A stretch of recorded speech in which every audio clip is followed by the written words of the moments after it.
कुर्सियां तो सबकी बराबर है, मगर कतार में गड़बड़ी हो गई है।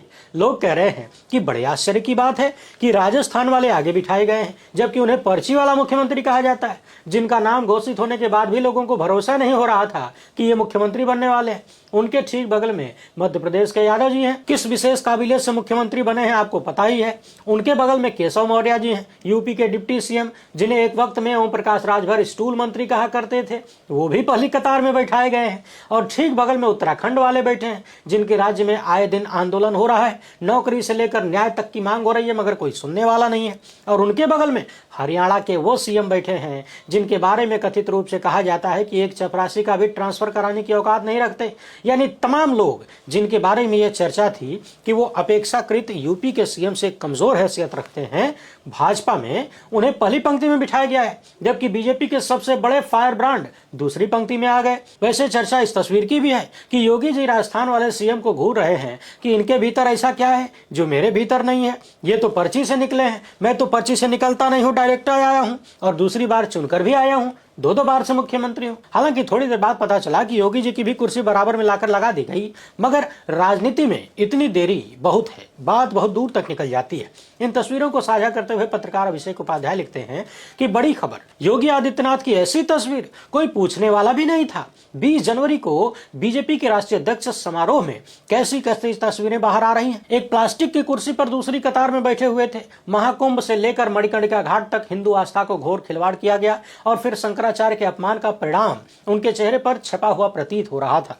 बाद में उन्हें किसी ने कुर्सी आगे रखकर जगह दे दी, थोड़ा चेहरा दिखाने लायक स्थिति बनी। ये तस्वीरें एआई जनरेटेड नहीं है, ये बीजेपी के भीतर योगी आदित्यनाथ की वर्तमान स्थिति की प्रश्न कुंडली। सारे प्रमुख ग्रह राहु और केतु के बीच आ चुके हैं, स्थिति विकट हो गई है। लेकिन आप लोग टेंशन मत लीजिए, प्लास्टिक की कुर्सी और कतार में आगे पीछे बैठना तो छोटी सी बात है। द्वारका के शारदा पीठ के शंकराचार्य ने योगी सत्ता के बारे में जो कहा है वो ज्यादा बड़ा मामला है। तो उधर शंकराचार्य अवमुक्तेश्वरानंद भी पूरे मेले में भ्रमण कर रहे हैं और हिंदुत्ववादी सत्ता की जड़ें खोद रहे हैं। अपनी हठ धर्मिता अपनाते हुए एक बार फिर से योगी सत्ता ने नए नोटिस जारी किए हैं, उसका जवाब भी दे दिया गया है। क्या है वो जवाब और सवाल, उसे भी देखेंगे। यानी इतना सारा अपमान करने के बाद अब योगी सत्ता शंकराचार्य से कह रही है कि आपको मेले में घुसने नहीं देंगे, मान जाइए। जी हाँ, ये लड़ाई अब बहुत दूर तक निकल चुकी है। जैसे मेला किसी की बपौती है, योगी सत्ता की बपौती है। इसी बीच गुजरात से एक बेहद डरावनी खबर आई है। मिड डे मील खाने के बाद कई दर्जन बच्चे बीमार पड़ गए। प्रयागराज माघ मेला से लेकर शंकराचार्य और योगी सत्ता के बीच छिड़ी जंग और गुजरात के नए मॉडल पर विस्तृत चर्चा करेंगे, मगर उससे पहले आप सभी से एक छोटी सी अपील है। पहली बार है तो चैनल को सब्सक्राइब करके घंटी बजा दीजिए टन से।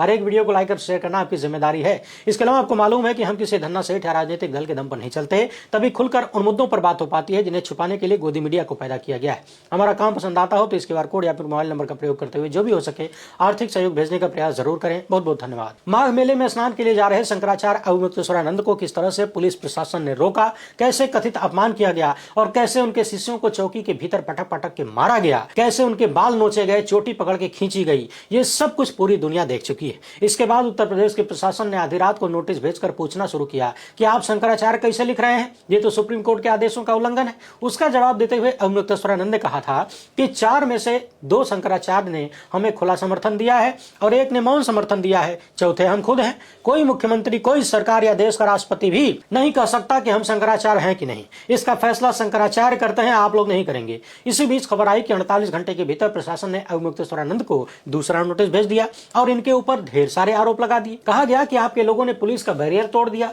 भीड़ में जबरन बग्घी लेकर घुसने लगे, इसे भी लेकर सवाल हुआ। साथ ही साथ यूपी प्रशासन ने पूछ लिया कि क्यों ना आपको हमेशा के लिए माघ मेले से बैन कर दिया जाए।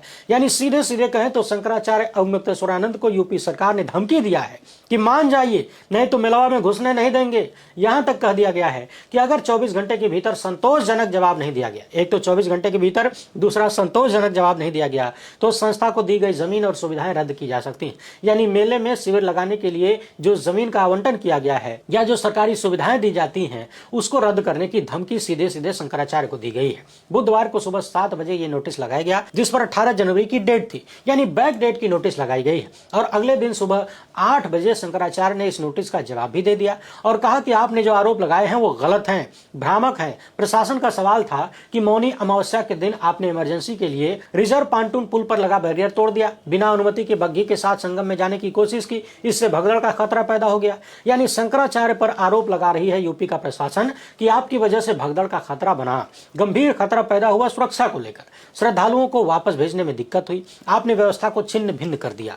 इसके जवाब में शंकराचार्य की तरफ से कहा गया कि कुछ अधिकारियों ने जानबूझकर अव्यवस्था पैदा की। बाद में उसी का आरोप शंकराचार्य पर डालने की कोशिश की गई। सीसीटीवी फुटेज और मीडिया कवरेज से सच्चाई साफ दिखती है और शंकराचार्य अवमुक्तेश्वरानंद के पास कोई बग्घी है ही नहीं, वो तो पालकी से संगम स्नान के लिए जा रहे थे। यानी यूपी प्रशासन का सवाल ही गड़बड़ निकल गया। बग्घी का मतलब होता है उसको चलाने वाले घोड़ा घोड़ी होनी चाहिए और शंकराचार्य जिससे जा रहे थे वो पालकी थी। अगला सवाल था कि आपने खुद को शंकराचार्य बताते हुए मेले में बोर्ड लगाया, जबकि आधिकारिक रूप से आपके शंकराचार्य होने पर सुप्रीम कोर्ट की रोक है। 24 घंटे के भीतर जवाब नहीं मिला तो संस्था को दी गई जमीन और सुविधाएं रद्द की जा सकती है। शंकराचार्य की तरफ से जवाब दिया गया कि इस पदवी को लेकर उठाए गए सवाल आप जैसे अधिकारी नहीं करें तो अच्छा होगा। इस संबंध में 20 जनवरी को ईमेल से जवाब भेजा जा चुका है। बग्घी और पालकी को लेकर जो विवाद है, इस पर शंकराचार्य की तरफ से बताया गया है कि वो जिस पालकी से जा रहे थे उसे श्रद्धालु अपने कंधों पर उठाकर लेकर जाते हैं। पालकी में छोटे छोटे स्टील के पहिए लगे हैं, उसमें न तो घोड़ा है न तो मोटर है और थाना प्रभारी खुद शंकराचार्य को स्कॉट करके संगम की ओर लेकर जा रहे थे। बैरिकेड भी पुलिस ने ही खुलवाया। यानी सोचिए, अगर खुद थाना प्रभारी ही शंकराचार्य को लेकर जा रहे थे तो क्या थाना प्रभारी ने ही बैरिकेडिंग को तोड़ दिया? यूपी का प्रशासन यही कहना चाहता है क्या? शंकराचार्य के प्रतिनिधि ने यह भी चेतावनी दिया कि अगर प्रशासन ने कोई अवैध या दुर्भावनापूर्ण कार्रवाई की तो संबंधित अधिकारियों के खिलाफ कोर्ट में सिविल, क्रिमिनल और संवैधानिक कार्रवाई की जाएगी। साथ ही साथ ये भी कहा कि धार्मिक गतिविधियों में बाधा डालना मानवाधिकारों का उल्लंघन है और इसकी जिम्मेदारी प्रशासन की होगी। आपकी स्क्रीन पर तमाम वो पत्र हैं जो शंकराचार्य की तरफ से जवाब के रूप में भेजा गया है। उधर शंकराचार्य के शिष्यों के साथ जो बुरी तरह पिटाई हुई थी, यानी चौकी में उन्हें पटक पटक के मारा गया था, उनके बाल नोचे गए, चोटी खींची गई, ये मामला अब राज्य मानवाधिकार आयोग भी पहुंच चुका है। इलाहाबाद हाईकोर्ट के वकील डॉक्टर गजेंद्र सिंह यादव ने इस मामले की आयोग में शिकायत किया है। निष्पक्ष जांच की मांग की गई है और अधिकारियों की भूमिका को संदिग्ध बताया गया है। इस शिकायत में कहा गया है कि मेला प्रशासन और पुलिस ने शंकराचार्य के धार्मिक काफिले को संगम की ओर जाने से रोका, उनके शिष्यों के साथ धक्का मुक्की की, मारपीट किया, स्थिति को तनावपूर्ण बनाया। जब संत और अखाड़ों को स्नान और धार्मिक अनुष्ठान की अनुमति दी गई है तो शंकराचार्य के काफिले को रोकना गलत है और भेदभावपूर्ण है। पिछले दिनों यूपी के पूर्व मुख्यमंत्री अखिलेश यादव ने शंकराचार्य से फोन पर बात किया था, साथ देने का वादा किया। इसी बीच खबर आई है कि नेता प्रतिपक्ष माता प्रसाद पांडे ने शंकराचार्य से मुलाकात की और मुलाकात के बाद कहा कि सरकार सनातन धर्म की बात तो करती है लेकिन एक संत के अपमान पर चुप है। यह मामला किसी बड़ी साजिश का हिस्सा हो सकता है, इससे विधानसभा में भी उठाया जाएगा। मीडिया से बातचीत करते हुए शंकराचार्य ने कहा है कि अगर ये लोग सरकारी सुविधाएं वापस लेना चाहते हैं तो ले लें, जमीन वापस लेना चाहते हैं तो वो भी ले लें, लेकिन साथ में जवाब तो देना पड़ेगा ना कि ये सुविधाएं क्या सोचकर उन्होंने दिया था, उनकी बुद्धि को क्या हो गया था जब ये सुविधाएं मुझे दे रहे थे और अब उनकी बुद्धि को क्या हो गया है कि वापस ले रहे हैं। क्या सोचकर दिया था, क्या सोचकर वापस ले रहे हैं।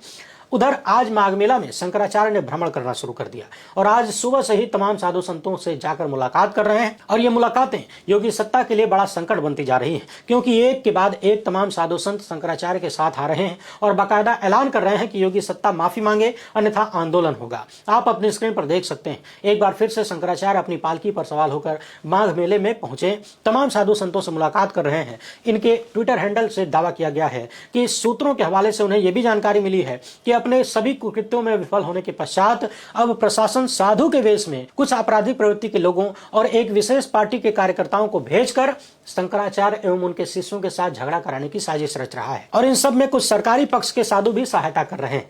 यानी पिछले दिनों हम जो सरकारी पक्ष के साधु यानी सरकारी साधु संत कह रहे थे वो बात बिल्कुल सही है। यानी आरोप यह है कि साधु के वेश में कुछ पुलिसकर्मी और एक विशेष राजनीतिक दल के लोग, वो विशेष राजनीतिक दल कौन है अंदाजा लग गया होगा तो कमेंट बॉक्स में लिख दीजिएगा, और असामाजिक लोगों को शंकराचार्य के आसपास भेजकर बवाल मचाने की साजिश हो रही है। यानी एक तरफ शंकराचार्य माघ मेले में घूम घूम के तमाम साधु संतों से मिल रहे हैं और इस कथित सरकारी षड्यंत्र के खिलाफ लोगों को एकजुट कर रहे हैं, दूसरी तरफ खतरनाक साजिश उनके खिलाफ होने के आरोप भी लग रहे हैं। इसी बीच जगत गुरु रामानुजाचार्य का कहना है कि प्रशासन माफी मांगे नहीं तो आंदोलन करेंगे। अगर शंकराचार्य पालकी से आ रहे थे तो सम्मान पूर्वक उनसे अनुरोध करके पैदल ले जाकर स्नान करवाना चाहिए था। अभी भी टाइम है, यूपी का प्रशासन माफी मांगकर विवाद को खत्म करे, अन्यथा अगर जरूरत पड़ी तो संत समाज दिल्ली में आंदोलन करने को भी तैयार है। पिछले दिनों आपने सुना होगा कि रामभद्राचार्य ने कह दिया कि अवमुक्तेश्वरानंद के साथ जो हुआ अच्छा हुआ, उन्होंने गलत किया था हालांकि रामभद्राचार्य पूरी तरह से सरकारी आदमी बताए जाते हैं, खाता न बही, जो भाजपा कहे वही सही। इनको सही गलत से कोई मतलब नहीं है। ये हमेशा भाजपा की सत्ता का पक्ष लेते हैं और ऐसा बार बार देखा गया है। अब उन्हें जवाब देते हुए रामानुजाचार्य ने कहा है कि रामभद्राचार्य ने ऐसा कौन सा अच्छा काम किया है कि उनकी बात मानी जाए। साथ ही ये भी कह दिया कि सनातन परंपरा में खंडित मूर्ति की पूजा नहीं होती, अगर ब्राह्मण का अंग भंग हो जाए तो उससे पूजा नहीं कराई जाती। यानी रामभद्राचार्य जो कि शारीरिक रूप से पूर्ण नहीं है, इसलिए उनको वो नहीं करना चाहिए जो वो करते हैं। उधर सोशल मीडिया पर एक और वीडियो वायरल है रामभद्राचार्य का। ये सीधे गाड़ी से पहुंच जाते हैं जहां स्नान करना है, संगम स्नान करना है वहां पर, और गाड़ी साफ साफ दिखाई भी देती है, जबकि यही शंकराचार्य को ज्ञान दे रहे थे कि पैदल जाना चाहिए। उधर द्वारका की शारदा पीठ के शंकराचार्य सदानंद सरस्वती ने भी योगी सरकार को आईना दिखाया है और कहा है कि पिछले दिनों मौनी अमावस्या में प्रशासन के द्वारा बटुक ब्राह्मणों का अपमान किया गया, चोटी पकड़कर घसीटा गया। ये लोग शिखा का अर्थ नहीं जानते। शिखा जो होती है वहां ब्रह्मरंध्र होता है और इसका अपमान नहीं किया जाता, एक कुंडलिनी को जागृत करने के लिए होता है। और ये साफ साफ कह रहे हैं कि जिस तरह से गंगा स्नान करने से शंकराचार्य जी को रोका गया और छोटे छोटे विद्यार्थियों को, साधुओं को न सिर्फ रोका गया बल्कि उन्हें घसीट कर दंडित किया गया, ये प्रशासन का अहंकार है। सत्ता हमेशा नहीं रहती, किसी को भी अपनी सत्ता का दुरुपयोग नहीं करना चाहिए। यानी सीधा सीधा ऐलान है कि सत्ता हमेशा नहीं रहेगी। गंगा स्नान से रोकने वालों को गोहत्या का पाप लगता है। यानी एक शंकराचार्य का कहना है कि जिन लोगों ने भी शंकराचार्य अवमुक्तेश्वरानंद को गंगा स्नान करने से रोका है उन्हें गोहत्या का पाप लगेगा। और यह शास्त्र का वचन है, मेरी बात नहीं है। गंगा स्नान करने में जो विघ्न डालता है उसे गोहत्या का पाप लगता है। अब लोग कह रहे हैं कि क्या योगी आदित्यनाथ को, उनकी सरकार को गोहत्या का पाप लगेगा। आगे इनका कहना है कि इसलिए यदि कोई ताकत आपको मिली है तो उसका दुरुपयोग नहीं करना चाहिए। प्रशासन के इस कृत्य की हम घोर निंदा करते हैं। यानी द्वारका पीठ के शंकराचार्य ने साफ साफ अविमुक्तेश्वरानंद को शंकराचार्य बुलाया है और उनके समर्थन में है। साथ ही साथ उत्तर प्रदेश के मुख्यमंत्री और उनकी सत्ता के लिए कहा है कि गंगा स्नान से रोकना गोहत्या का पाप लेना होगा। अब ये पाप और पुण्य क्या है ये तो अलग की बात है, मगर इतना तय है कि यूपी के मुख्यमंत्री और उनकी सरकार इस मामले में फंसती जा रही है और इससे निकलने का अब तक कोई दरवाजा नहीं नजर आ रहा है। बल्कि ऐसा लगता है कि दलदल में धंसने के बाद यूपी का प्रशासन और ज्यादा हाथ पांव मार रहा है। और आप तो जानते हैं कि दलदल में धंस जाए तो हाथ पांव नहीं मारा जाता, एक के बाद एक नोटिस भेजकर, धमकी देकर और ज्यादा अपनी इज्जत का कबाड़ा करवाया जा रहा है। यदि प्रशासन ने गलती कर दी तो पहले दिन ही बातचीत करके ससम्मान मामले को निपटाया जा सकता था। जिस तरह से साधु संत इकट्ठा हो रहे हैं, मुखरता के साथ भाजपाई सिस्टम की पोल खोल रहे हैं, कम से कम ये उत्तर प्रदेश में फिलहाल तो बीजेपी आरएसएस के लिए ठीक नहीं है बल्कि बहुत बुरा है। क्योंकि एक साल बाद ही यूपी में विधानसभा के चुनाव होने वाले हैं और कुछ महीने बाद ही मैदान में लड़ाई शुरू हो जाएगी। यूपी में ब्राह्मण और ब्राह्मण विधायक पहले से ही योगी सत्ता से खुन्नस खाए बैठे हैं, गुटबाजियां शुरू हैं। ब्राह्मण विधायकों का आरोप है कि नाम देखते ही उन्हें गुनहगार बता दिया जाता है। यानी यूपी में मामला गड़बड़ाता हुआ दिख रहा है। उधर शंकराचार्य अवमुक्तेश्वरानंद की डिमांड है कि जिन्होंने बदसलूकी किया उन अधिकारियों पर कार्रवाई करिए। इस सत्ता ने 100 करोड़ सनातन धर्मियों के आचार्य का अपमान किया है। जब तक सम्मान पुनर्स्थापित नहीं होता धरना जारी रहेगा। यूपी की राजधानी लखनऊ में पोस्टरबाजी भी शुरू हो गई है। लोग जगह जगह बड़ा बड़ा पोस्टर लगा रहे हैं कि शंकराचार्य का अपमान नहीं सहेगा हिंदुस्तान।